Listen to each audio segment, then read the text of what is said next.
ने तिरंगे को पैरों तले रौंदा, तिरंगे को जलाया। अभी 1 साल पहले जो है सुप्रीम कोर्ट के बाहर संविधान जलाया गया। जिनको तिरंगे से नफरत है, अपना झंडा प्यारा है और गांधी का कातिल गॉड से जिनकी आंखों का तारा है और शर्मनाक इतिहास है जिनका अंग्रेजों से यारी का, वो आज हमको बांट रहे हैं सर्टिफिकेट गद्दारी का। ये लाठी और गोली तो दूर की बात, इन्होंने अंग्रेजों की गाली तक नहीं खाई, ये मलाई खा रहे थे अंग्रेजों के साथ, उनकी गंदे जो है नेकर साफ कर रहे थे। जाओ जाकर ये संदेशा दे दो कोई अंबानी के यारों से, अपना हक हम छीन कर लेंगे दिल्ली के दरबारों से, ये किसान अब नहीं रुकेंगे पानी की बौछारों से। किसान आंदोलन को देखिए, देख रहे हैं आप कि 74 दिनों से लगातार ये जो आंदोलन है वो पूरी तरह से शांतिपूर्ण तरीके से चल रहा है और यहाँ पर बैठे किसान सभी शांति प्रिय हैं।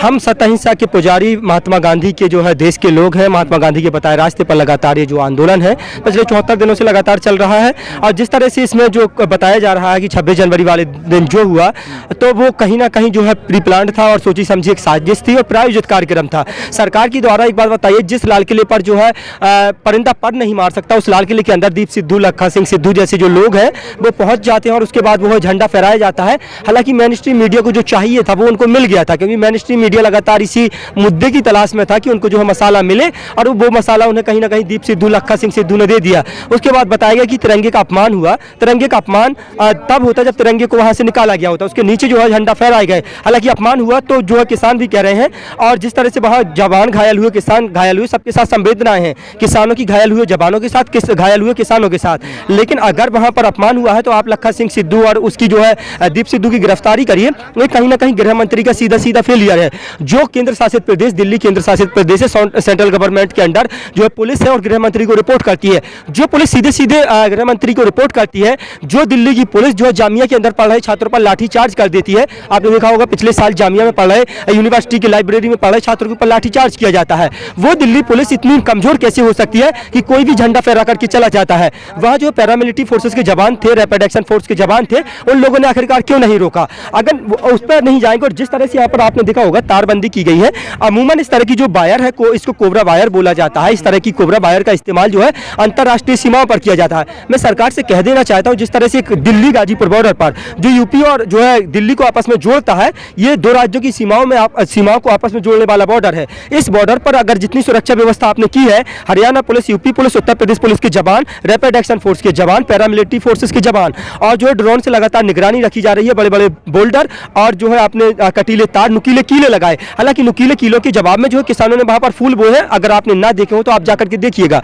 कहा है कि जो तुमको काटे बोए तुम उसको वो फूल, तुमको फूल के फूल है उसको त्रिशूल।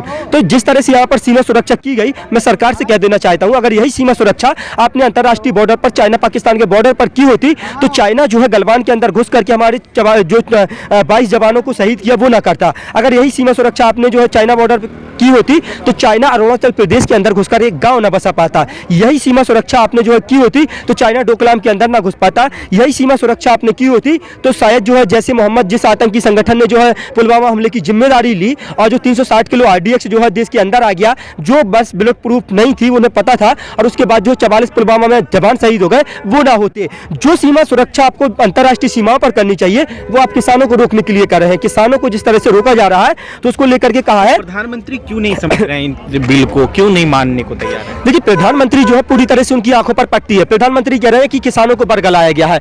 मैं कह देना चाहता हूं, जिस तरह से वो कह रहे हैं कि विपक्ष ने जो है किसानों को बरगलाया है, हाईजैक किया है, सरकार को हाईजैक किया है, और सरकार को कुछ चंद पूंजीपतियों ने हाईजैक कर लिया है। सरकार की जो है आंखों पर पट्टी है। वो पूंजीपति कह रहे हैं कि आपको जनता वोट न दे, लेकिन हम ईवीएम के माध्यम से आपको फिर से दोबारा प्रधानमंत्री बना देंगे, हम फिर से योगी जी को दोबारा प्रदेश का मुख्यमंत्री बना देंगे। इसी मद में जो है लगातार सरकार चूर है और सरकार को ये दिखाई नहीं देता। इसी वजह से अन्नदाताओं की जो है आवाज सरकार को नहीं सुनाई दे रही है। एक बात बताइए, जो सरकार 2019 में नारा देती थी, जिस बड़े बड़े होर्डिंग्स लगाए गए थे और कहा गया था बहुत हुआ किसानों पर अत्याचार, अब की बार मोदी सरकार, 2019 का नारा था जो सरकार कहती थी 2022 तक हम किसानों की आमदनी, आय दुगनी कर देंगे। क्या ये आमदनी और आय दुगनी करने का तरीका है सरकार का? जिस तरह से देश के अन्नदाता आज जो है लगभग जो है 150 से 200 के किसानों की जो मौत हो चुकी है, लेकिन 10 किलोमीटर दूर बैठी सरकार, पीएमओ कार्यालय यहाँ से लगभग 10 से 12 किलोमीटर दूर है और वहां जो है मोदी जी के कानों में खबर नहीं पहुंच रही है। तो ये पूरी तरह से कहा है कि जो दौर चल रहा है उस दौर से बोलो, और ये बहरों का इलाका है, जरा जोर से बोलो। तो लेकिन जोर से भी बोल रहे हैं, फिर भी प्रधानमंत्री जी को कुछ भी सुनाई नहीं दे रहा है। ये पूरी तरह से सरकार जो है अपने घमंड में, अहंकार में, मद में चूर है। तो मैं कहा है कि तुमसे पहले एक जो शख्स यहाँ तख्त नशीं था, उसको भी अपने खुदा होने पर इतना ही यकीन था। जिस पार्टी की आप बात करते हैं, जिस कांग्रेस पार्टी को आप कोसते हैं और कोस कर आप जो है प्रधानमंत्री बन गए, जिसको कहते हैं कि आपने उसने कुछ नहीं किया, अगर आपको उसी के नक्शे कदम पर चलना था, अगर आपको अभी भी उसकी बुराइयां गिनानी थी, तो आप क्यों सत्ता में आए? अरे आप काम करिए, आप कांग्रेस की बुराइयां गिनवाना बंद करिए, आप मंदिर मस्जिद की राजनीति करना बंद करिए, आप हिंदू मुस्लिम को आपस में लड़ाना बंद करिए, आप जो है पाकिस्तान और जो है शमशान कब्रिस्तान की राजनीति बंद करिए।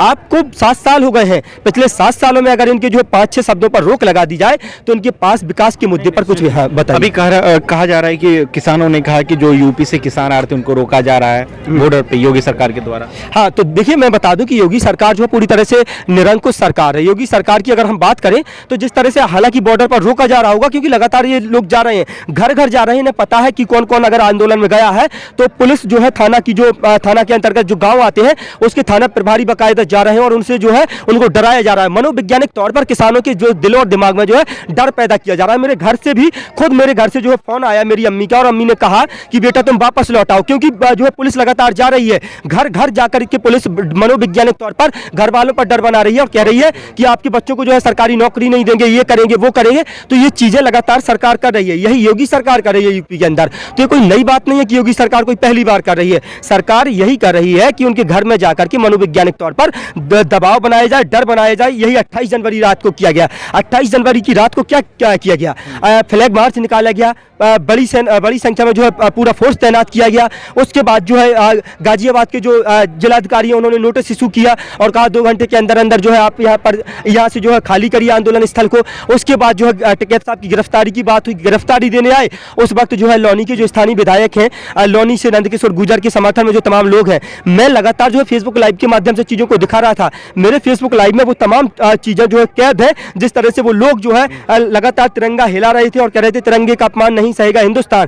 तकरीबन जो है उनकी 100 से 150 की संख्या में लोग थे, वो लगातार कह रहे थे किसान नहीं जो है गद्दार हैं, देशद्रोही हैं, पाकिस्तानी हैं। तो आपको मुझे समझ में नहीं आता संविधान का कौन सा आर्टिकल, संविधान का कौन सा अनुच्छेद इनको प्रमाण पत्र बांटने की जो है बात करता है कि आप प्रमाण पत्र बांटिए। ये गॉडसे के वंशज, ये गॉडसे के पुजारी, जो गॉडसे की पूजा करने वाले लोग, अभी गॉडसे हाल ही में पाठशाला लाइब्रेरी खोली गई और ये लोग हमें जो है बताते हैं जिनके कार्यालय में, नागपुर के कार्यालय में कभी आजादी के 52 साल तक तिरंगा नहीं फहराया गया। उसके बाद इन्होंने तिरंगे को पैरों तले रौंदा, तिरंगे को जलाया। अभी 1 साल पहले जो है सुप्रीम कोर्ट के बाहर संविधान जलाया गया। ये मनुवादी लोग, सामंतवादी विचारधारा के लोग, ये लगातार जो है हमें बता रहे हैं कि हम कानून का पालन नहीं कर रहे हैं, हम तिरंगे का अपमान कर रहे हैं। ये लोग जिन्होंने हमेशा अंग्रेजों की मुखबिरी की, अंग्रेजों की गुलामी की। तो कहा है कि गॉड से वाले बांट रहे हैं सर्टिफिकेट गद्दारी का और इंतजार बस करते रहिएगा अपनी अपनी बारी का। और कल तक जो अंग्रेजों के वादा माफ गवाह रहे, वो आज हमसे देशभक्ति की दलीलें चाह रहे। जिनको तिरंगे से नफरत है, अपना झंडा प्यारा है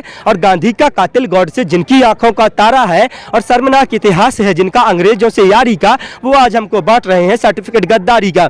तो लगातार ये लोग, आप 1915 में हिंदू महासभा बनी, 1925 में आपकी जो है आरएसएस बनी, राष्ट्रीय स्वयंसेवक संघ बना, 1951 में आपका जनसंघ बना। ये बता दें कि आजादी की लड़ाई में ये कहां तिरंगा पकड़ के खड़े थे। और ये समझिए लाठी और गोली तो दूर की बात, इन्होंने अंग्रेजों की गाली तक नहीं खाई, ये मलाई खा रहे थे अंग्रेजों के साथ। उनकी गंदे जो है नेकर साफ कर रहे थे और उनकी जो है किचन में बैठ करके उनकी मटर छील रहे थे। इन्होंने कभी, और जिस तरह से जो तारबंदी की गई है, किलेबंदी की गई है, घेराबंदी, जब राजा जो है डरता है इस तरह की किलेबंदी और घेराबंदी करता है, तो कहा है कि जाओ जाकर ये संदेशा, हाँ डर गया बिल्कुल। ये आंदोलन मैं लिख कर दे सकता हूं कि अपने मुकम्मल अंजाम की तरफ बढ़ता हुआ दिखाई दे रहा है। और जो है सरकार डर गई है, सरकार पूरी तरह से डरी हुई है। इसी वजह से जो है ये सरकार जो पूरी तरह से डरी हुई, इसी वजह से जो है ये तारबंदी और घेराबंदी की गई है। कहा है कि जाओ जाकर ये संदेशा दे दो कोई अंबानी के यारों से, अपना हक हम छीन कर लेंगे दिल्ली के दरबारों से। ये किसान अब नहीं रुकेंगे पानी की बौछारों से, गेहूं चावल दाल बाजरा पीली पीली सरसों से। अरे अपना तो गहरा नाता है जाने कितने बरसों से, अरे अपना तो गहरा नाता है जाने कितने बरसों से। और सूखे से भी लड़ते हैं और बारिश से भी लड़ते हैं। अरे हम किसान तो सरकारों की साजिश से भी लड़ते हैं, हम किसान तो सरकारों की साजिश जिससे भी लड़ते हैं और ये कदम नहीं ठहरेंगे तेरे नुकीले तारों से। ये किसान अब नहीं रुकेंगे पानी की बौछारों से। अरे हम धरती का सीना चीरे, अन्न की पैदावार करें और सदन में बैठे जालिम हम पर अत्याचार करें। हम जब तुझसे दुखड़ा रोते हैं फूटी तकदीरों का, तू रौब दिखाता है बंदूकों का, जंजीरों का। यही सदाएं गूंज रही हैं गलियों से, चौबारों से। ये किसान अब नहीं रुकेंगे पानी की बौछारों से। हम बंजर पर पैर जमाकर हरियाली ले आते हैं, खुद की किस्मत से लड़ते हैं, खुशहाली ले आते हैं। और जो खुद को पूंजीपतियों का खुला हितैषी कहते हैं, हम ऐसे हर जालिम हुक्मरान की ऐसी तैसी कहते हैं। और धरती पुत्रों का ये संदेशा शहंशाह से कह देना और मोदी से भी कह देना और अमित शाह से कह देना, सरकारें हमसे होती हैं ना कि हम सरकारों से। ये किसान अब नहीं रुकेंगे पानी की बौछारों से। ये किसान अब नहीं रुकेंगे पानी की बौछारों से। किसानों को डर है भाजपा के द्वारा, आरएसएस के द्वारा कि किसी तरह की कोई आपत्तिजनक घटना ना इस बीच हो जाए? बिल्कुल बिल्कुल डर है, मैं लगातार बता रहा हूं, बिल्कुल डर है। क्योंकि जिस तरह से जो है आरएसएस और जो है बीजेपी के जो लोग हैं और लगातार यहाँ पकड़े जा रहे हैं और जो अराजक तत्व है वो घुस करके इस माहौल को खराब करने की कोशिश करेंगे। अभी 28 जनवरी वाले दिन खुद भारतीय किसान यूनियन के बड़े नेता और राष्ट्रीय प्रवक्ता चौधरी राकेश सिंह टिकैत ने एक व्यक्ति को पकड़ा और उसको जो है पुलिस के हवाले किया। ऐसे तमाम लोग जो है यहाँ से जो अराजक तत्व है जो इस माहौल को खराब करने की कोशिश कर रहे हैं, उन लोगों को पकड़ करके जो है पुलिस के हवाले किया जा रहा है। तो बिल्कुल किसानों को डर है कि कहीं जो है जिस तरह से जो है वहां किया गया, सिंघू बॉर्डर पर भी किया गया और जो लाल किले पर जो घटना घटी वो दोबारा इस तरह की घटना ना घटे। क्योंकि ये जो लोग कह रहे हैं ना, किसानों की वाकई संवेदनाएं घायल हुए जवानों के साथ है, घायल हुए किसानों के साथ है। क्योंकि हमारे बेटे ही, हमारा कोई भाई, कोई हमारे ताऊ, हमारे चाचा वो सेना में है। जिस तरह से कह रहे हैं किसान जो है पढ़े लिखे नहीं होते हैं, किसान कौन कहता है किसान पढ़े लिखे नहीं होते हैं? मैं डबल मास्टर्स किए हूँ, मैं यहाँ पर खड़ा हूँ, मैंने डबल मास्टर्स किया है और ये लोग कहते हैं किसान पढ़े लिखे नहीं होते हैं। जिस तरह से हल का फर्ज है, हल ने जो है हमें इस काबिल बनाया कि हम लड़ सकें। आज कलम का फर्ज है, हल के ऊपर अगर कोई आफत आई है, कोई मुसीबत आई है तो कलम उनके साथ जो है डटकर मुकाबला करे। मेरे पिताजी, मैं उत्तर प्रदेश के सबसे पिछड़े इलाके बुंदेलखंड से आता हूँ और मेरे पिताजी खेतों में काम कर रहे हैं, खेतों में काम चल रहा है और मुझे मेरे पिताजी ने भेजाया कि तुम जाओ और तुम जाकर किसानों के साथ कंधे से कंधा मिलाकर किसानों की लड़ाई लड़ना। क्योंकि ये लड़ाई सिर्फ किसानों की नहीं, मजदूरों की है। ये भारत की 1 अरब जो है 38 करोड़ लोगों की लड़ाई है। जिस तरह से लगातार इसको बांटा जा रहा है, प्रांतों की सीमाओं में सिमटा जा रहा है, हिंदू मुसलमान में बांटा जा रहा है, तमाम जो है पंजाब हरियाणा तक सीमित किया जा रहा है, ये आंदोलन बिल्कुल भी सीमित नहीं होगा। कहा है कि ना तेरा है ना मेरा है, हिंदुस्तान सबका है। और नहीं समझी गई बात तो नुकसान भी सबका है। और इसमें जो मिल गई नदियां वो दिखलाई नहीं देती, मगर महासागर बनाने में एहसान सबका है। और कहा कि किसी को लगता है हिंदू खतरे में, किसी को लगता है मुसलमान खतरे में है, किसी को लगता है हिंदू खतरे में, किसी को लगता है मुसलमान खतरे में है। जाति मजहब का चश्मा हटाकर देखो, पता लगेगा देश का किसान और हिंदुस्तान खतरे में है। पता चलेगा देश का किसान और हिंदुस्तान खतरे में।